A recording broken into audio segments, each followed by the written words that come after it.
Buenas tardes a todos a una nueva charla, conferencia de la Orden Rosacruz ON, fundada por el venerable maestro Johansson. En esta ocasión vamos a hablar del Código de Patmos, Apocalipsis y Final de los Tiempos.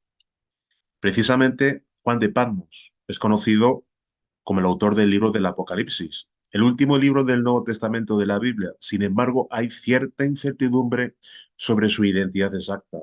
La tradición cristiana identifica a Juan de Patmos con el apóstol Juan, uno de los 12 discípulos de Jesús, aunque esto no está confirmado de manera definitiva, según los estudiosos, claro. Según la tradición, Juan de Patmos había sido exiliado a la isla de Patmos por orden del emperador romano Domiciano en el año 95 después de Cristo, durante una persecución de los cristianos. Durante su exilio,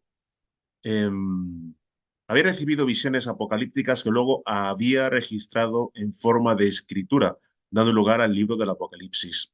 El Apocalipsis, también conocido como el libro de las revelaciones, es una obra altamente simbólica que describe visiones proféticas sobre el fin de los tiempos, el juicio y el triunfo final del bien sobre el mal. El libro está lleno de imágenes vívidas, simbolismo que ha sido objeto de interpretación y debate a lo largo de los siglos. Las visiones de Juan de Patmos incluye la aparición de Jesucristo en su forma glorificada, así como la descripción de eventos catastróficos como guerras, desastres naturales, plagas, enfermedades. También describe la derrota final de Satanás y la instauración del reino de Dios en la tierra, aunque eso, por supuesto, está sujeto a una interpretación simbólica. Aunque el autor del Apocalipsis ha sido tradicionalmente identificado como Juan de Patmos, algunos eruditos, entre comillas, cuestionan esta atribución y sugieren que el autor podía haber sido otro individuo llamado Juan. Sin embargo, la identidad exacta del autor sigue siendo un misterio sin resolver y el debate continúa entre los académicos y teólogos. En cualquier caso, el Apocalipsis ha tenido una profunda influencia en la cultura occidental. En la introducción, el autor declara que estaba desterrado en la isla griega de Patmos a causa de la palabra de Dios y el testimonio de Jesucristo. Cuando comenzó a recibir la revelación de Jesucristo que Dios le dio para manifestar a sus siervos las cosas que deben suceder pronto, tal como se dice en Apocalipsis 1:1. Juan de Patmos también suele ser llamado Juan el Teólogo y sigue siendo objeto de estudio y reflexión para millones de personas en todo el mundo. Evidentemente, el misterioso autor del Apocalipsis esconde de manera codificada una impenetrable simbología del misterioso texto bíblico, con secretos revelados a los iniciados que vamos a identificar y a mostrar hoy. Utilizando el sentido común podemos deducir que no estamos hablando de un simple exiliado en la isla de Patmos, no, sino que estamos hablando de alguien que es capaz de escribir ese texto y que tendría que reunir unas condiciones en cuanto a lo interno bastante elevadas. Es decir, obviamente nos referimos a un maestro Rosacruz. En cuanto a la Rosacruz, recordemos lo que afirma el venerable maestro Johansson. La Rosacruz no es ninguna forma religiosa, es la madre de toda religión y el Padre es precisamente eso que es Dios, absoluto. Nos referimos a todas las auténticas y verdaderas religiones y no a las neo-pseudo-religiones cristianas, budistas, taoístas, etc. La Rosa Cruz es la religión cósmica universal por excelencia. Todo el universo es una magnífica rosa floreciendo en la inmanifestada cruz del absoluto. Todos aquellos grandes hombres que lograron forjar en sí mismos la Rosa Cruz fueron conocidos a través de la historia como salvadores, avataras, budas, etc. Así encontramos al Cristo griego Zeus, hallamos a Krishna, a Hermes, Quetzalcóatl, Babaji, el conde Saint-Germain. Todos ellos son el fruto del arcano solar, el fruto del intenso trabajo con la pesada cruz de la renunciación. Todos y cada uno de ellos son eminentemente rosacruces.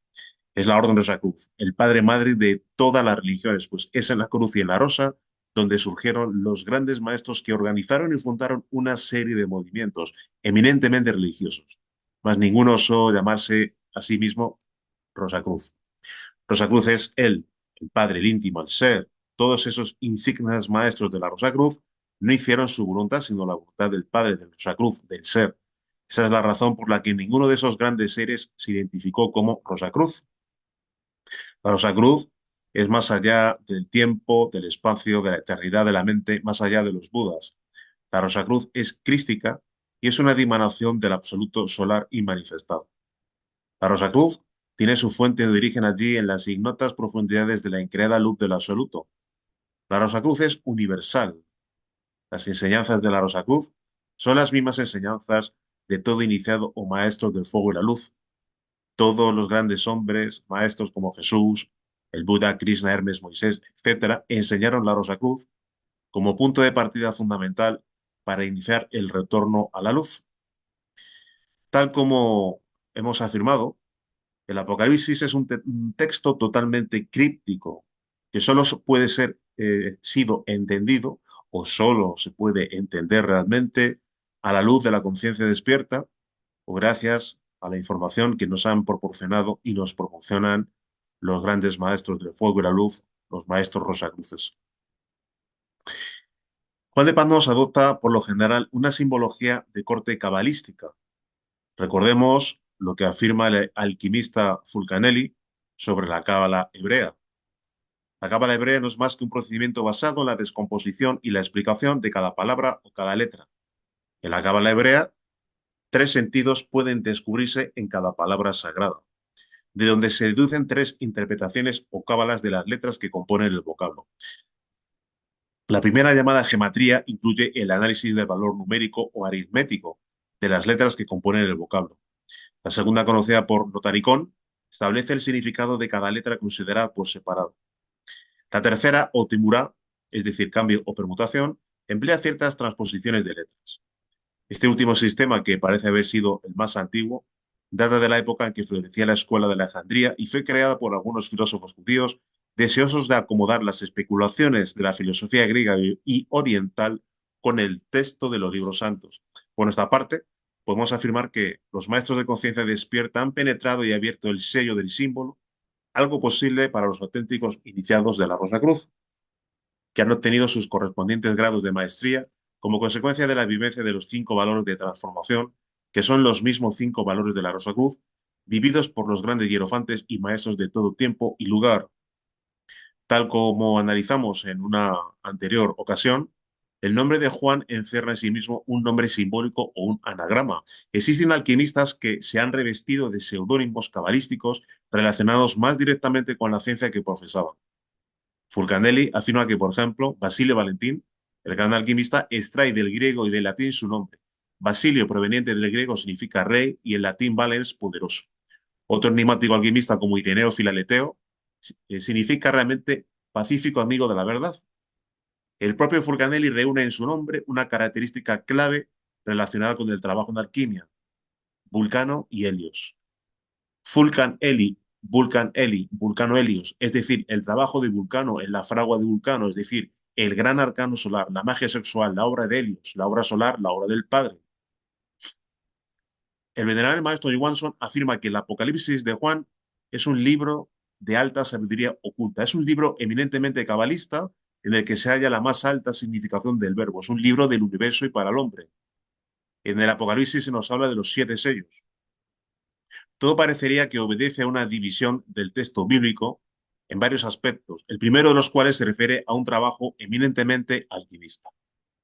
Estamos viviendo un agudizado Kali Yuga, el principio de los tiempos del fin, y si no queremos perecer por el fuego en la consumación del mundo, debemos esforzarnos por despertar y abrir nosotros mismos los 7 sellos. Esos 7 sellos se corresponden con las 7 iglesias o 7 chakras. Estos chakras se hallan simbólicamente descritos en el Apocalipsis y mantienen estrecha vinculación con cada uno de los 7 plexos principales conforme al siguiente cuadro, tal como vemos en esta diapositiva, que es justamente la clasificación que establece el venerable maestro Johansson. Los chakras o rosas ígneas son los sentidos internos de los cuerpos suprasensibles. Estas rosas ígneas están llenas de vida, movimiento y fuego gracias a la energía sexual de quienes logran la transmutación del ensémenes. El agua y el fuego dotan de movimiento y vida a los sentidos de los cuerpos internos. El elemento fundamental, el agua preciosa o agua lustral que mencionan los alquimistas en sus textos codificados, la materia prima tan rebuscada y soñada por muchos, que va a conducir al aspirante al despertar de la conciencia, a la apertura de los 7 sellos del Apocalipsis. ¿Cuál es ese misterio? Ese mercurio secreto, ese elixir de vida tan deseado y buscado, no es nada más ni nada menos que nuestras propias aguas espermáticas.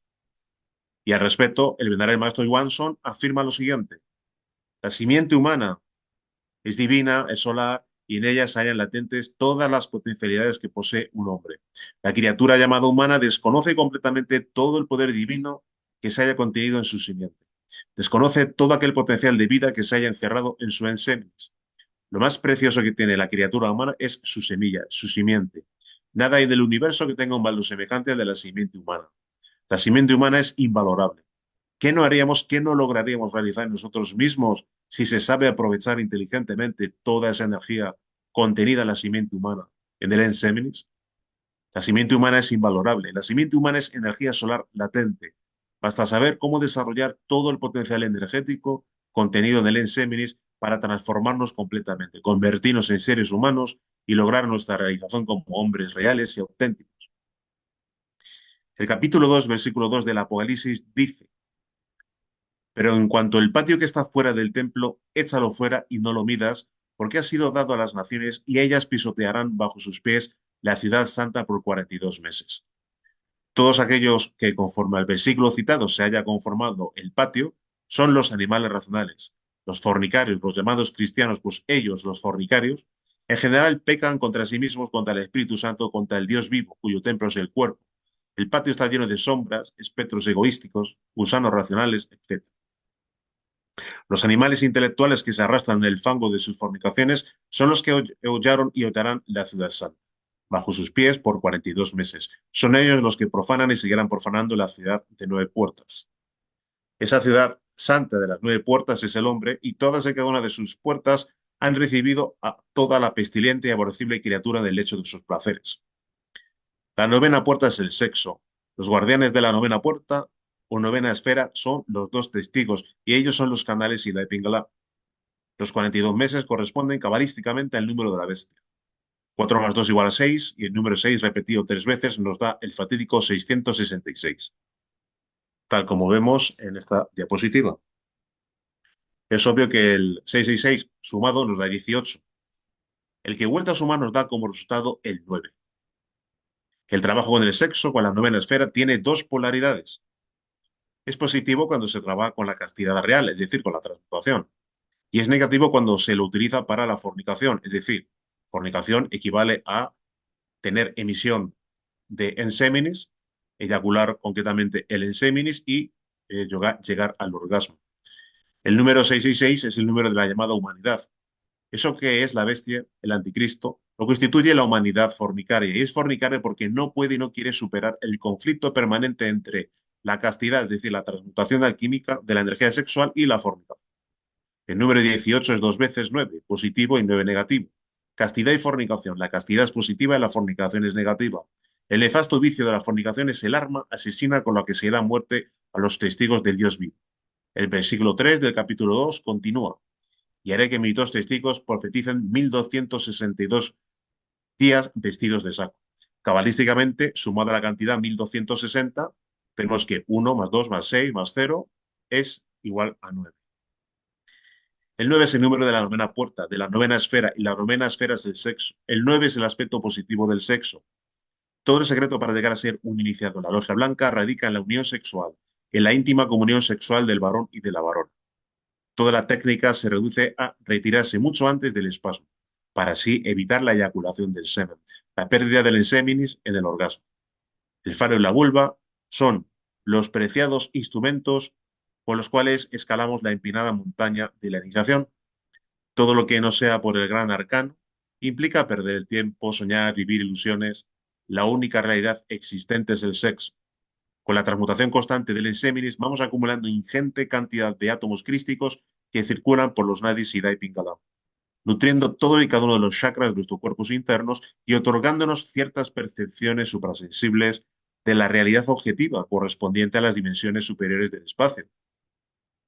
A medida que las transmutaciones se suceden y se realizan conforme a las indicaciones dadas, conforme al trabajo íntimo con el arcano real o arcano solar o al gran arcano, Maituna, se va realizando y todas nuestras acciones van siendo medidas y controladas, evitando así manifestaciones del ego, frenando sus impulsos bestiales, viviendo el amor hacia nosotros mismos, hacia nuestros enemigos, amigos, parientes, familia, en suma, la humanidad en general. Conforme vamos haciendo la voluntad del Padre y esforzándonos por nuestro despertar como conciencia, las ígneas y maravillosas serpientes de Ida y Pingala van acercando sus colas atraídas por la polaridad maravillosa de las energías sexuales transmutadas. Ida es negativo y Pingala es positivo. Cuando las dos polaridades hacen un magnífico y estrecho contacto, cuando las dos serpientes juntan sus divinas colas, se produce un magnífico esplendor semejante al de 1000 soles juntos. Los vapores energéticos plenos de energía sexual transmutada de los átomos solares y lunares hacen contacto y producen el despertar de la divina serpiente, de la bendita madre Kundalini, logrando así el advenimiento del fuego sagrado. Kundalini se agita, despierta de su letargo milenario y empieza a erguirse victoriosa, buscando su ascenso por el canal medular, por el Brahmanadi. El fuego y el agua, productos de la transmutación, ascienden por los nadis Ida y Pingala. Ida y Pingala son los nombres de los dos testigos del Apocalipsis, y estos dos testigos son los portadores del agua y del fuego. Fuego más agua igual a conciencia. El despertar de la conciencia solo se lo consigue trabajando constantemente con el fuego y el agua. Quien despierta conciencia se convertirá en un auténtico profeta del Dios vivo. Todo hombre con la conciencia despierta se convierte en las dos olivas y los dos candelabros y están de pie delante del Dios de la tierra. Las dos olivas proporcionan constantemente la materia prima para que no falte el combustible de los dos candelabros. Las dos olivas son los dos testículos en el hombre y los dos ovarios en la mujer. Los dos candelabros son los dos testigos que constantemente conducen el fuego y el agua, producto de la transmutación del Ensémenes, hasta llevarnos al advenimiento del fuego sagrado de Pentecostés en nosotros mismos. Los dos testigos son quienes encienden el fuego sagrado de Kundalini y gracias a ellos se nos otorga la ígnea espada. Es la energía sexual, la energía solar concentrada de la simiente, la única que puede despertar en la criatura humana todo aquel potencial encerrado en el hueso coxígeo, cuyo bendito nombre es Kundalini. La Divina Madre Kundalini es la misma bendita Madre de Jesús el Cristo, es María, la Inmaculada, la siempre Virgen, Virgen de la Concepción, en el parto y después del parto. Ella se nutre con la energía sexual y ella es la madre de la energía sexual. La Divina Madre es la Madre del Sol, Christus. Ella espera el instante supremo de su despertar para levantarse victoriosa sobre la vara maravillosa que sostiene el organismo planetario, la columna vertebral. Hablando de Juan, tendríamos que hacer alusión al Verbo. El venerable Maestro Johansson afirma que el templo del Verbo es la iglesia de Sardis. En el área de Sardis resplandece con el fuego divino las 7 letras fundamentales de la lengua sagrada y asentadas sobre la cabeza de 7 altivas serpientes de fuego de luz. Estas 7 letras se hallan simbólicamente expresadas en el verbo realizado en Juan. Recordemos a Juan de Patmos. Las letras contenidas en el misterioso nombre sirven para construir todas las palabras sagradas. Las letras contenidas en el misterioso nombre no, sirven para construir esas palabras, esos mantras, porque Juan es el verbo. Juan es la gran palabra. Aquí lo tenemos, Juan, Joan, Joan, Yewams. Todo el poder del verbo reside en el Ensémenis. El Ensémenis desarrolla su magnífico potencial con el trabajo constante en el laboratorium oratorium, la inserción del falo vertical y en el face horizontal sintetiza todo el modus operandi del arcano real. El face es la morada del falo, en el face y el falo bien unidos se halla la clave secreta para el despertar del fuego. Lo fundamental, lo importante es evitar el orgasmo e impedir así la pérdida del licor seminal del Ensémenis. Con este magno trabajo despierta Kundalini y asciende hasta la laringe creadora. Requisito fundamental es vivir los valores para la transformación de la conciencia, vivir los preceptos divinos, amar a la humanidad, ser dueños íntegros y absolutos de la palabra, obedecer la voluntad del Padre, etc. La transmutación integral es la que realizan los amantes místicos en aquella práctica que se vive entre un hombre y una mujer unidos en bodas con el objeto de cristificarse. A esa práctica de transmutación se la denomina arcano solar, arcano real, arcano AZF, Saja Maituna, Caretza. El trabajo con el arcano solar lleva indefectiblemente al despertar de la conciencia y de ahí a la disolución del ego. Y lo que es más, engendra realmente eso que es el amor. Y nos coloca en una libre disposición para hacer la voluntad del Padre. Los chakras en el animal racional se hallan llenos de tinieblas, de oscuridad abismal. Es necesario iluminar las iglesias del Apocalipsis con el fuego sagrado del Espíritu Santo. El fuego sagrado del Espíritu Santo, Kundalini, solo puede ser manejado por nuestro real ser, por nuestro íntimo, es decir, por nuestro Padre que mora en secreto. Es por ello que acudimos a Él en primer lugar. Él siempre. Buscamos la realización del ser. Anhelamos cumplir la obra del Padre. Llenad vuestras lámparas ígneas con el aceite preciado y de incalculable valor, con vuestro sagrado licor seminal, con la simiente divina de vuestro inseminis, y os convertiréis en un iluminado, en un Buda viviente, en un cristificado. El Apocalipsis es el libro de los siete sellos. Recordemos algunas referencias simbólicas en autores clásicos referidas precisamente al libro de la Revelación. Fulcanelli afirma, este libro, aunque sea muy corriente, aunque todo el mundo puede adquirirlo con facilidad, no puede, sin embargo, ser abierto, es decir, no puede ser comprendido sin revelación previa. Solo Dios, por intercesión del Señor Santiago, concede a quienes juzga dignos de ellos el rayo de luz indispensable. Es el libro del Apocalipsis de páginas cerradas con siete sellos, el libro iniciático que nos presenta a los personajes encargados de exponer las elevadas verdades de la ciencia. Santiago, discípulo del Salvador, no lo abandona. Con la calabaza, el bordón bendito y la concha, posee los atributos necesarios para la enseñanza escondida de los peregrinos de la gran obra. Y ese es el primer secreto, el que los filósofos no revelan y que se reservan bajo la expresión enigmática de Camino de Santiago. Santiago el Mayor es el jeroglífico del mercurio secreto, de nuestras aguas espermáticas. El alquimista Filaleteo afirma, para perfeccionar nuestra obra se necesita al menos 7 águilas, incluso deberían emplearse a veces hasta 9. Y nuestro mercurio filosófico es el pájaro de Hermes, al cual se da también el nombre de oca o de cisne, y a veces el de faisán. Son estas sublimaciones las que describe Calímaco en el himno a Delos cuando dice, hablando de los cisnes. Los cisnes giraron 7 veces alrededor de Delos y no habían cantado todavía por octava vez cuando Apolo nació. Es una variante de la procesión de Josué que hizo desfilar 7 veces alrededor de Jericó, cuyas murallas se derrumbaron antes de la octava vuelta. Con respecto al libro del Apocalipsis, de nuevo, Fulcanelli afirma, en ocasiones, cuando este libro se representa cerrado, lo cual indica la sustancia mineral en bruto, es decir, el enseminis, sin haber sido todavía transmutado, no es extraño verlo cerrado con 7 cintas. Son las marcas de las 7 operaciones sucesivas que permiten abrirlo, al romper cada una de ellas uno de los sellos que lo mantienen cerrado. Tal es el gran libro de la naturaleza, que encierra en sus páginas la revelación de las ciencias profanas y de los misterios sagrados. Su estilo es sencillo y su lectura fácil, a condición de que uno sepa dónde encontrarlo, lo cual es muy difícil, y sobre todo de que se sepa abrirlo, lo cual es todavía muchísimo más laborioso. El alquimista denominado el cosmopolita afirma, en la obra solo hay este león verde que cierra y abre los 7 sellos indisolubles de los 7 espíritus metálicos y que atormenta los cuerpos hasta perfeccionarlos enteramente, por medio de la prolongada y firme paciencia del artista. Pero seamos todavía más específicos.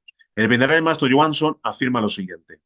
El despertar del divino fuego, de la bendita Madre Kundalini, es un acontecimiento grandioso, festejado por los iniciados y maestros al impulso maravilloso del Foad y de la Divina Madre. Y en conformidad a los méritos conquistados por el iniciado, la divina serpiente sube una vértebra y el iniciado conquista una copa o cañón. En cada vértebra que conquista, el guerrero de fuego recibe la palabra pase del guardián atómico. Conquistada la primera vértebra, se entrega al iniciado una pequeña espada. Esta espada es altamente simbólica y eminentemente real y tiene su relación con el fuego sagrado, evidentemente. Cuando el iniciado despierta el fuego sagrado, la cuarta vértebra coxal, conquista para sí un nuevo grado y el chakra coxigio entra en una intensa actividad, confiriendo al discípulo los majestuosos poderes sobre la tierra elemental de los sabios, y se abren las puertas de la iglesia de Efeso, para dar paso a lo siguiente. El trabajo continúa, no hay descanso para el aguerrido luchador de la rosa y la cruz. Ya florece en el ígneo cuerpo físico la ígnea rosa del chakra muladhara, pero hay que seguir adelante. La batalla continúa y las terribles batallas que se sostienen contra los enemigos de la luz y del fuego son terribles. El ego utiliza todas sus argucias para evitar el progreso del iniciado. En el ígneo sendero ya se tiene la espada, y es aquí donde hay que comenzar por decapitar a la horrible medusa. Hay que eliminar y desintegrar con el ígneo poder de nuestra divina madre Kundalini a esas entidades malignas y negativas que son los yoes. El ascenso de Kundalini se produce conforme a los méritos del corazón, o sea, conforme se va ganando las diferentes batallas contra los enemigos del ser. La espada sirve para protegerse de los tenebrosos y de sus arteros ataques. Ante nuestra espada ígnea tiemblan todos los malignos. El trabajo es agotador, pero tenemos el consuelo de que nuestra bendita divina madre Kundalini nos lleva de la mano por la rocallosa senda del sacrificio. El ascenso lento y difícil de Devi Kundalini, luego de muchas e incesantes pruebas y de terribles batallas contra la logia negra, llega hasta la cuarta vértebra sacra. El ángel atómico de esta vértebra nos abre las puertas y Kundalini da un impulso magnífico al chakra suadhisthana o rosa ígnea del plexo prostáticos. Se nos abren las puertas de la iglesia de Esmirna. La fiesta es terriblemente divina, solemne. Empezamos por ser dueños del elemento agua y legiones de inocentes y hermosas ondinas o sirenas concurren al trascendental acto. Los guardianes de todas y cada una de las vértebras son los colosos que solo abren las puertas vertebrales luego de haber comprobado los méritos necesarios que el candidato ha conquistado. Así, difícilmente va ascendiendo la divina serpiente hasta llegar a la octava vértebra dorsal y poner en ígnea actividad a la maravillosa flor de loto del plexo solar Shaka Manipura. Se abren las puertas de la iglesia de Pérgamo y el oficiante es asistido por las legiones de elementales del aire que obedecen su verbo de fuego. Nuevas batallas, nuevas pruebas, constante lucha contra el ego, contra el mundo, contra la sociedad, contra la naturaleza, nuevos cañones conquistados. Se abren las puertas de la primera vértebra dorsal e ingresa majestuosa la Divina Madre. Se activan maravillosamente los pétalos ígneos del chakra anata y los silfos concurren a acompañar el gran desfile que precede a la apertura de la iglesia de Tiatira. El ritual es maravilloso. Y adelante, la pesada cruz del iniciado hay que llevarla en la vida práctica, real. El sendero está lleno de amargura, dolor, servicio, traiciones, enfermedades, incomprensiones, calumnias, difamaciones, penalidades, soledad, pero no hay lugar para la autocompasión. Quien se autocompadece fracasa inevitablemente en la serie de duras pruebas a la que es sometido en la conquista por una vértebra. Para el ascenso de la Divina Madre Kundalini, debemos de ser duros con nosotros mismos, pero debemos ser plenos de comprensión y tolerancia ante la debilidad del prójimo. Llevar la serpiente sagrada de vértebra en vértebra implica terribles sacrificios, grandes privaciones, esfuerzos sobrehumanos y la muerte de determinados yoes, pasiones, vicios, etc. La divina serpiente avanza por el canal medular del Brahmanadi en conformidad a los méritos del corazón. Conforme a la divina madre avanza por el estrecho sendero, va haciendo florecer las rosas en nuestra cruz. Tras muchas intensas batallas, lentamente va llegando la saca de serpiente a la tercera vértebra cervical. Las pruebas son terribles y las ceremonias en cada templo son majestuosas. En esa vértebra es cuando tenemos que pasar por la simbólica decapitación sufrida por Juan el Bautista. Debemos sufrir todo aquel drama enseñado por el Bautista. El ego debe de morir, ser reducido a polvareda cósmica. Son muchos los yoes que deben ser incinerados por el fuego de la espada de Kundalini para lograr el ascenso por la escala mística hasta la tercera vértebra cervical y poner en actividad ígnea el chakra visuddha. El fuego sagrado es quien abre las puertas del templo de Sardis y el éter ígneo nos confiere el terrible poder de hablar el verbo y por el verbo. Con el trabajo siempre intenso y constante en la farga de los dioses, después de muchas batallas terribles contra el ego y contra todo aquello que significa el adaptado de la logia negra, contra sí mismo, la naturaleza, la familia, el mundo, Kundalini logra, después de duros y difíciles triunfos, llegar hasta las puertas de la segunda vértebra cervical. Se han llenado los requisitos necesarios, los merecimientos son suficientes, se abren entonces las terribles puertas del misterio y florece el tercer ojo, el ojo de la clarividencia en el entrecejo del iniciado. El Sacra Agna se llena de fuego y la iglesia de Filadelfia recibe al iniciado para un augusto e igno ritual.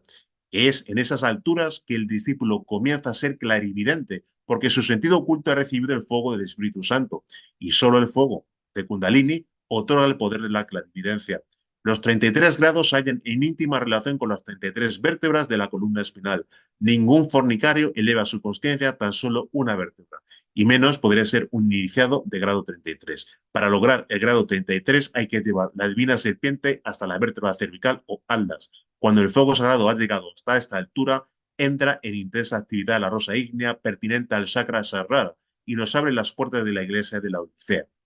Es en ese instante que se escucha el gong metálico que hace estremecer nuestra tierra filosofal. Las 33 vértebras de nuestra caña están unidas por el fuego. Hemos realizado los 33 grados de poder del fuego correspondiente a la primera iniciación de misterios mayores. La glándula pineal llena de luz y fuego ilumina todo el templo con un resplandor divino e indescriptible. La fiesta es solemne. Se otorga al iniciado una túnica blanca de lino superior hecha en fuego. Magnífico ritual. El iniciado recibe la corona de los santos, la corona de la vida y un impulso maravilloso para continuar en el sendero realizando la gran obra.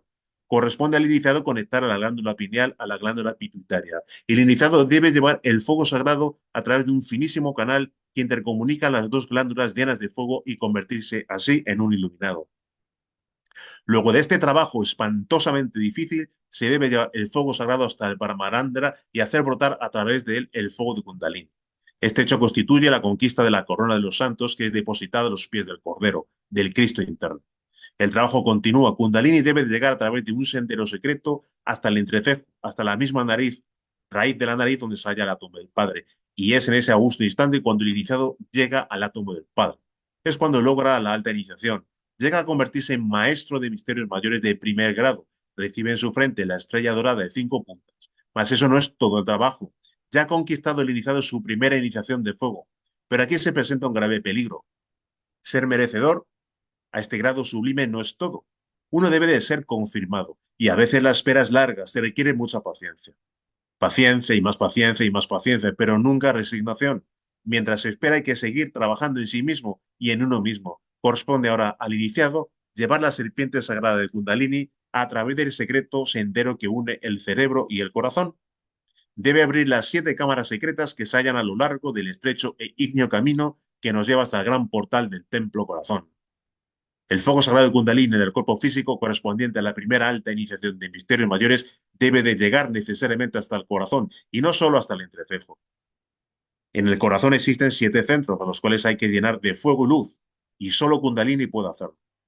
Cuando la divina serpiente del primer grado de fuego llega hasta el corazón, abre el primer centro secreto. Un gran ser vestido de fuego nos invita a una gran fiesta, a una cena mística. Ahí se nos fija la fecha de la confirmación. Es en la gran ceremonia de la confirmación donde se nos ratifica como iniciados. Los días 27 son los indicados para esta grandiosa ceremonia. El Budat el íntimo son quienes concurren a la ceremonia de confirmación de la primera alta iniciación en el magisterio de fuego. Son el íntimo y el budata, o sea, el espíritu y el alma, vale decir, el Padre y el Hijo, quienes participan de esta trascendental comunión. Alma y espíritu, íntimo y budata, se fusionan, son dos llamas fundidas en una sola. El budata y el íntimo unidos, Atman Buddhi, unidos sin vehículos de expresión alguna y en ausencia total del ego. El Padre y el Hijo son uno, y el Espíritu Santo es en el Padre y en el Hijo. Ha nacido un nuevo maestro, un divino hermafrodita, y es el Padre, el íntimo, o Atman, con su bodata, quienes reciben un maravilloso templo donde ofician en el seno bendito de la Madre Naturaleza. Es así como nos convertimos en reyes y sacerdotes conforme el orden de Melquisedec.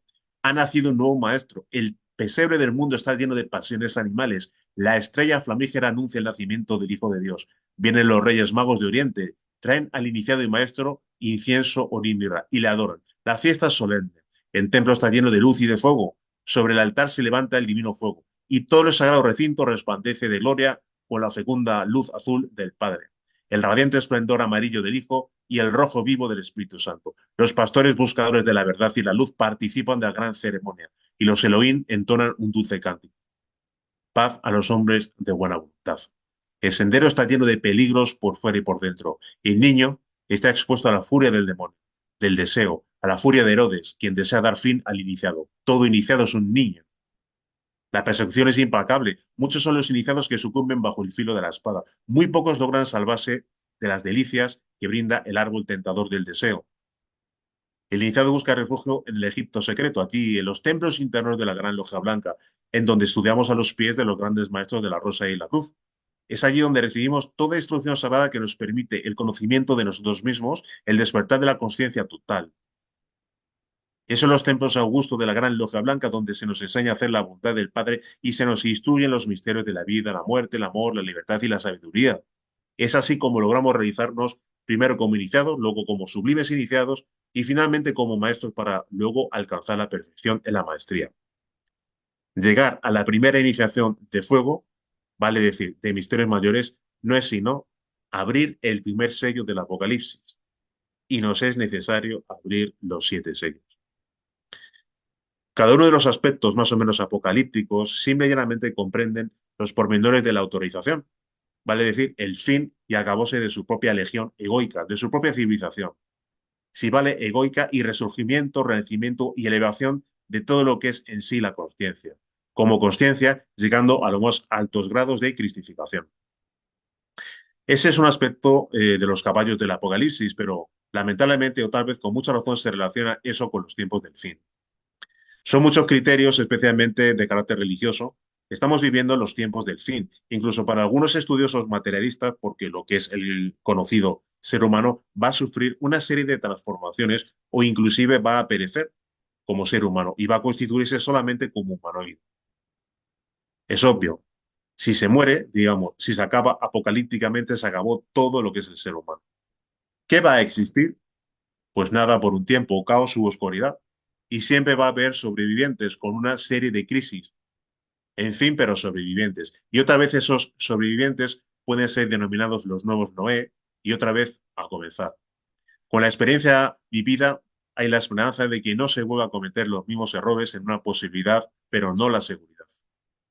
Según Fulcanelli, la edad de hierro no tiene más sello que el de la muerte. Su jeroglífico es el esqueleto provisto de los atributos de Saturno. El reloj de arena vacío imagen del tiempo cumplido y la guadaña reproducida en la cifra número 7, que es el número de la transformación, de la destrucción, del aniquilamiento. El evangelio de esta época nefasta es el que fue escrito bajo la inspiración de San Mateo. Mateus es un griego proveniente de ciencia. De esta palabra deriva estudio, conocimiento, instruirse. Es el evangelio según la ciencia. El último de todos, pero el primero para nosotros, ya que nos enseña que salvo un pequeño número de elegidos, debemos de perecer colectivamente. La ciencia única capaz de penetrar el misterio de las cosas, de los seres y su destino, puede dar al hombre alas con que le base hacia el conocimiento de las más altas verdades y llegar hasta Dios. Hasta aquí lo que afirma Fulcanelli, y nosotros por nuestra parte añadimos, esa ciencia no es nada más ni nada menos que el conocimiento y la enseñanza de la Rosa y la Cruz. Afirma el venerable maestro M. Anderson lo siguiente. No hay duda de que todo lo que nace tiene un fin y muere. Nació en nuestra galaxia en un amanecer de la vida y es obvio que un día morirá y en esa muerte arrastrará a todos los cuerpos celestes que la componen.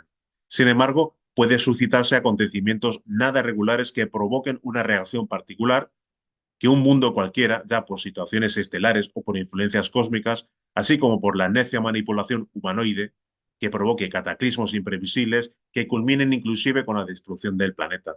Pero de este acontecimiento no hay sabio ni sabiendo que esté enterado como para constituirse en profeta. Vivimos en una caótica situación mundial. Y en cualquier momento el genio mercantilista de los potentados del capital y las armas podría generar una nueva y muy grave conflagración mundial que amenazaría la vida del planeta. Pero lo que sí pondría en grave peligro sería la vida de la llamada sociedad humana, que otra vez sería víctima del crimen de los poderosos y multimillonarios. Pase lo que pase, amenacen como quieran, eh, ya venga el fin del mundo, nosotros seguiremos viviendo nuestras vidas como en el principio, sin temor a las guerras de la muerte. En términos trascendentales, la muerte no existe. Todo lo que se llama muerte no es más que el comienzo de un nuevo proceso de transformación y una continuidad de la vida. Los universos se crean por el aliento de Brahma, por su exhalación y ascienden a un estado superior con su inhalación. Debido precisamente a las malas costumbres del habitante terrestre, se está alterando la naturaleza telúrica. Entonces el organismo planetario reaccionará. Es obvio, puede ser hoy mismo, mañana, dentro de 5 años, de 10, de 20, y de tal manera que su reacción se va a sentir por todas partes y al igual que el ciclo del organismo del joven enfermo, mueren por millones ante sus reacciones orgánicas, sus defensas igual podrán perecer billones de animales racionales como consecuencia de la reacción de la naturaleza, pero siempre habrá vida, siempre habrá sobrevivientes. Lo único que puede salvar al planeta Tierra, o mejor diríamos al habitante del planeta Tierra, es realmente la castidad, la transmutación sexual. Los problemas climatológicos que suceden se deben simplemente a ese desequilibrio entre el fuego y el agua, entre la luz y las sombras. Todo el mundo cristiano estudia el Apocalipsis, pero nunca revelan nada. El fin de los tiempos se entendería de esa manera, pero prácticamente es el principio de los tiempos y el fin de la noche. Estamos viviendo prácticamente la noche. Entonces, sería el fin de la noche y el principio del día. Ese es el Apocalipsis. Todo lo contrario de lo que se piensa. Para los que estudian el Apocalipsis, es una simbología del fin. No, es el principio prácticamente de un nuevo amanecer. Por lo que es necesario entender la necesidad del trabajo alquímico para abrir los 7 sellos del Apocalipsis. Si abrir el primer sello es un trabajo auténticamente épico, casi de héroes y de dioses, ¿en qué se puede transformar alguien que consigue abrir los 7 sellos? El aspirante debe penetrar en el anfiteatro de la ciencia cósmica y trabajar con el agua y el fuego. Debe abrir el gabinete de los filósofos herméticos y trabajar duramente en el laboratorio del alquimista para revelar su propio apocalipsis. El venerable maestro Johansson afirma: el gabinete de los filósofos, el laboratorio alquimista se haya conformado por el hornillo mágico del laboratorio Norarotorium, es el chakra coxígeno. El agua es propiamente el licor seminal.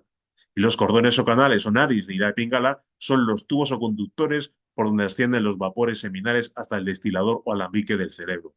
Toda esa fuente energética capaz de regenerar el organismo humano y concederle una eterna e inagotable juventud, así como ese magnífico elixir que cura toda enfermedad y la preciosa joya que transforma los metales viles en oro puro, se hallan en uno mismo, dentro de sí mismo, y es simplemente la energía sexual.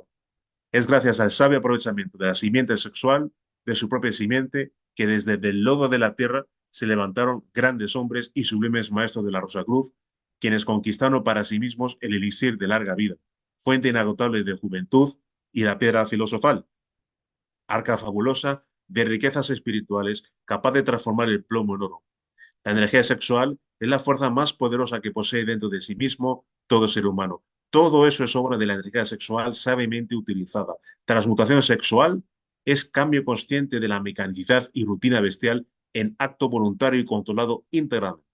Es transformación de la materia caótica en energía pura, ígnea, radiante, con cuyo poder divinal realizamos la más grande de las revoluciones, la revolución de la conciencia.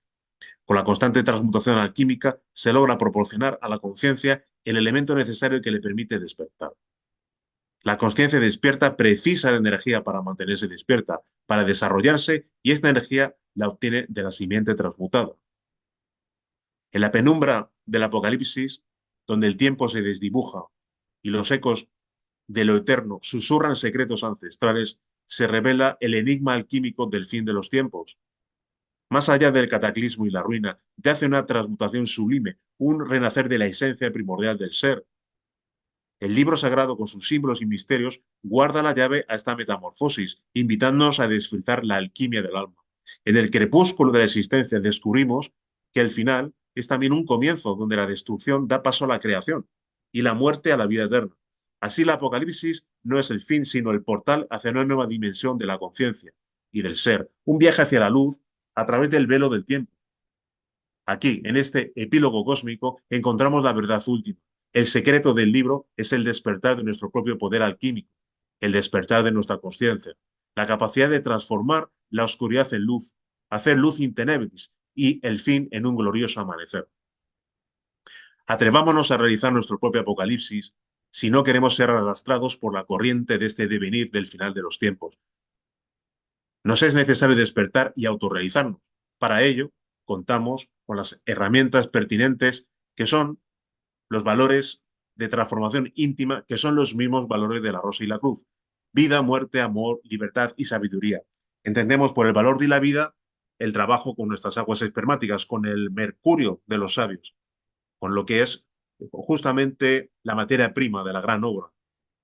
No conocemos nada que no se haya extraído, que no se haya derivado de lo que es la sexualidad. Todos y cada uno de nosotros, pues provenimos justamente de una unión sexual. Y hablando del trabajo con la sexualidad, hablando con el trabajo de lo que es las prácticas de transmutación sexual, de la transmutación alquímica de la energía sexual, en el valor de la vida, tenemos 3 tipos de transmutación: la transmutación unipolar, la transmutación bipolar y la transmutación integral. En la transmutación unipolar, una práctica sencilla, donde esta práctica es reservada justamente o destinada para aquellas personas que todavía no trabajan con su pareja, siempre entendiendo como pareja, por supuesto, hombre y mujer, mujer y hombre. Pero si todavía no se puede contar con el compañero o compañera de vida que pueda acompañarnos en el sendero, entonces la práctica de transmutación unipolar está destinada precisamente a aquellas personas solteras o que no tienen pareja, que pueden perfectamente transmutar su simiente llevarla por los canales de transmutación o Nadi, Sida y Pingala hasta el cerebro y conducir esa maravillosa energía sexual transmutada en energía crística, en hojas o en el mercurio de los filósofos hasta el templo corazón. Aquí vemos justamente un esquema por donde asciende victoriosa la energía sexual transmutada por los nadis y de Pingala hasta el cerebro y hasta el corazón. ¿Y qué diríamos del segundo tipo de transmutación? La transmutación bipolar. Ahí ya vemos, como vemos en la diapositiva, una pareja cogida de las manos. En esta práctica todavía no hay comunión sexual, no hay unión sexual. Lo que hacen las parejas es cogerse de las manos o tener contacto de espalda con espalda o de rodilla con rodilla. Cada miembro de la pareja realiza su propia práctica de transmutación unipolar y se establece un intercambio energético. Podríamos decir que es el preludio o es la antefase al gran momento de la vivencia del gran arcano solar, es decir, del tercer tipo de transmutación. Y entrando ya en el tercer tipo de transmutación sexual, encontramos que el arcano solar, el cual hemos mencionado hoy en otras charlas, que es el secreto secretorum de todo tiempo y lugar, arcano solar o el arcano real o el Saja Meituna o el Tantra Yoga o el Udvareta Yoga, magia sexual, alquimia sexual, son todos términos equivalentes. Ahí ya sí que hay unión sexual donde no hay fornicación, es decir, no hay ni orgasmo ni eyaculación. Simplemente hay una magnífica transmutación de la simiente por cada miembro de la pareja, la cual también asciende victoriosa por los canales de transmutación, los nadis, Ida y Pingala, hasta el cerebro, para terminar derivando en el templo corazón. Justamente siempre hemos dicho que en el templo corazón es donde se encuentra nuestra chispa divinal, nuestro Buddhata, nuestra esencia, nuestra conciencia. Y es precisamente la conciencia la que se alimenta de energía sexual transmutada. Obviamente, para poder tener opciones al despertar de la conciencia, necesitamos dotar de ese tipo de energía sexual transmutada a la conciencia. Por supuesto, más la vivencia de los demás valores de la Rosa Cruz que ahora especificaremos. En lo que es el valor de la muerte, implica la muerte del ego, porque cada uno de nosotros estamos sometidos a las cadenas del ego, somos esclavos del ego. Lo que se expresa a través de cada uno de nosotros, lo que se expresa a través del animal racional, son miles y millones de yoes. Estamos justamente supeditados a la acción de nuestros propios yoes. Y si queremos liberarnos de nuestro ego, tenemos que empezar a hacer un ejercicio de contención, un ejercicio de control yoístico. Tenemos concretamente que realizar un control del ego. Impedir la manifestación del ego implica que éste empiece a debilitarse. Si lo que hacemos es dar rienda suelta al ego, a cada uno de los yoes, pues sin este y obviamente se va fortaleciendo. Y mucho más se va a fortalecer si no realizamos práctica de transmutación, sino que simple y llanamente una persona dilapide su energía sexual, como hace realmente todo el mundo, fornicando y llegando a miles de orgasmos y eyaculaciones, lo que hace es dotar precisamente o posibilitar que el ego se vaya robusteciendo. El ego se alimenta de la fornicación, sin embargo, la esencia, la conciencia del el Buddhata, se alimenta de la transmutación.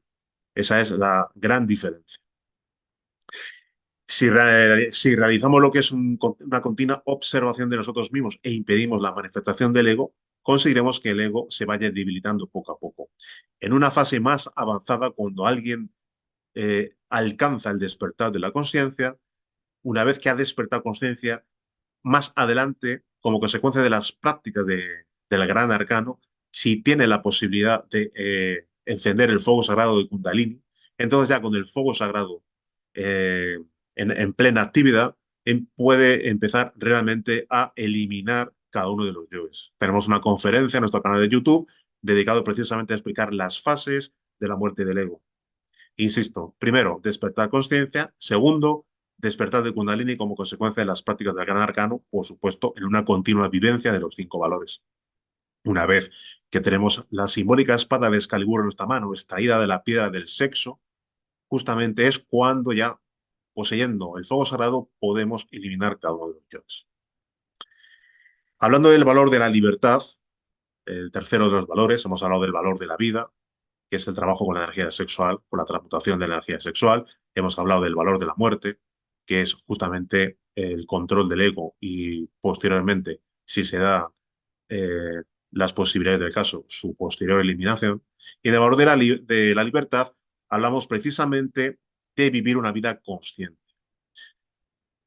Generalmente cada uno de nosotros vivimos en medio del sueño, de una hipnosis colectiva. Y ese sueño precisamente está provocado por la actividad de los yoes. No hemos aprendido a vivir conscientemente. Y para aprender a vivir conscientemente, contamos con la práctica de la división de la atención consciente denominada en la Orden Rosacruz OM, la práctica del I a U. I de individualidad, A de acción, U de ubicación. En un momento dado, tenemos que aprender a autorrecordarnos como conciencias. ¿Quiénes somos?